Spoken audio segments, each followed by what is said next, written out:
అండి, నమస్తే. ఈరోజు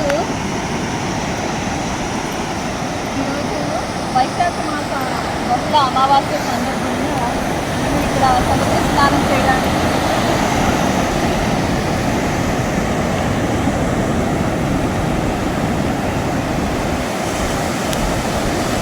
చూడండి. సముద్రంలో ఎంత బాగా కనిపిస్తుందో.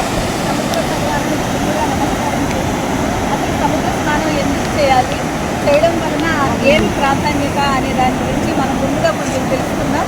ముఖ్యంగా మనకు సముద్ర భగవానుడు మనలో ఉన్నటువంటి దోషాలన్నిటినీ పోగొట్టి మనకి ఆధ్యాత్మికంగా చాలా మనలో అంటే మనకి పూర్వజన్మ కర్మ నుండి వచ్చే పాపాలన్నీ పోగొట్టి పుణ్యాన్ని కలిగిస్తాడు సముద్ర స్నానం చేయడం వల్ల. అంతేకాకుండా ఈ సముద్రంలో ఉండేటటువంటి ముప్పు మన శరీరానికి తగలడం వల్ల శారీరకంగా కూడా మనకి ఎటువంటి అనారోగ్య సమస్యలు ఉన్నా కూడా తగ్గిపోతాయి.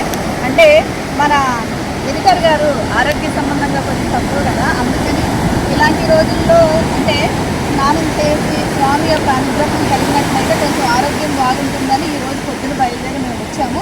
ఇది బాపట్ల సూర్యలంక దగ్గర సముద్రము.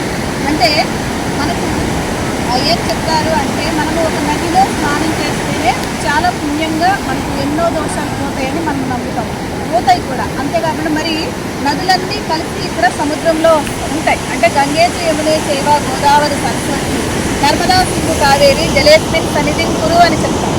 అంటే నదులన్నీ కూడా కలిసి ఈ సముద్రంలో ఉంటాయి. అంతేకాకుండా సముద్రంలో చాలా రకాలైన ఔషధాలతో కూడినటువంటి మొక్కలు ఉంటాయి, మణి మాణిక్యాలు ఉంటాయి, లావా లాంటి ద్రవాలు ఉంటాయి. అంతేకాకుండా శ్రీ మహావిష్ణువు కొలువై ఉంటాడు. ముఖ్యంగా భూదేవి సముద్రాన్ని చీరగా కట్టుకొని ఉంటుందట. సముద్ర వసనేదేవి పర్వత స్తనమండలే విష్ణుపత్ని నమస్తుభ్యం పాదస్పర్శ క్షమస్వమే అని చెప్తారు. అందువలన అటువంటి భూదేవి చీరగా కట్టుకొని ఉండి శ్రీ మహావిష్ణువు కొలువై ఉంటాడు. అంతేకాకుండా మనకందరికీ తెలిసిన విషయం అంటే చంద్రుడు లక్ష్మీదేవి క్షీర సముద్రం నుండి ఉద్భవించారు. కనుక మనకు సముద్ర స్నానం చేయడం వలన సంపూర్ణమైనటువంటి ఆయురారోగ్యాలు కలగడమే కాకుండా దరిద్ర బాధలు కూడా తగ్గిపోతాయి, ఆర్థికంగా మంచి అభివృద్ధి కూడా కలుగుతుంది, లక్ష్మీనారాయణ కటాక్షం కలుగుతుంది. అంతేకాకుండా అంటే సముద్ర స్నానం ఎప్పుడు పడితే అప్పుడు చేయకూడదు. ముఖ్యంగా ఏంటంటే అమావాస్య రోజు ప్రతి నెలలో కూడా పౌర్ణమి రోజు సముద్ర స్నానం చేయాలి. మంగళవారం శుక్రవారాల్లో చేయకూడదు, పర్వదినాలలో చేయవచ్చు. ఇంకొకటి ఏంటంటే ఇలా మనకి అమావాస్యకి పౌర్ణమికి కొన్ని మార్పులు జరుగుతూ ఉంటాయి. అంటే ప్రకృతిలో జరుగుతాయి, మనకు కూడా శారీరకంగా కొన్ని మార్పులు వస్తూ ఉంటాయి. అందువలన అమావాస్య రోజు కానీ పౌర్ణమి రోజు కానీ సముద్ర స్నానం చేసినట్లయితే మనలో ఉండే కొన్ని దోషాలు పోయి మనకి మంచి శక్తి అనేది లభిస్తుంది. కాబట్టి సముద్ర స్నానం అమావాస్య పౌర్ణమిలో చేస్తే చాలా మంచిది. సముద్ర స్నానం చేసేటప్పుడు ఈ మట్టిని కొంచెం తీసుకొని సముద్రంలో వేసి చేయాలి. తర్వాత ఇవి కరక్కాయలు అన్నమాట.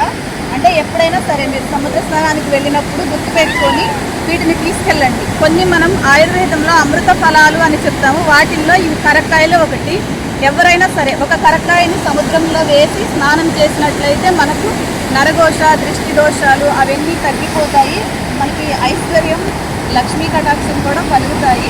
మన అంటే శ్రీమయి ఛానల్ వారందరూ కూడా ప్రతి ఒక్కరు వీలైనప్పుడు ప్రతి నెలలో అమావాస్య పౌర్ణమి వస్తాయి కదా, తప్పకుండా మీకు దగ్గరలో ఉండే సముద్ర స్నానం చేయడానికి ప్రయత్నించండి. ఇంకొకటి ఏంటంటే మనం ఇంటి దగ్గర కూడా ఈ సముద్రంలో నుంచి నీటి నుండి ఉప్పు తయారు చేస్తారు, సముద్ర ఉప్పు అని.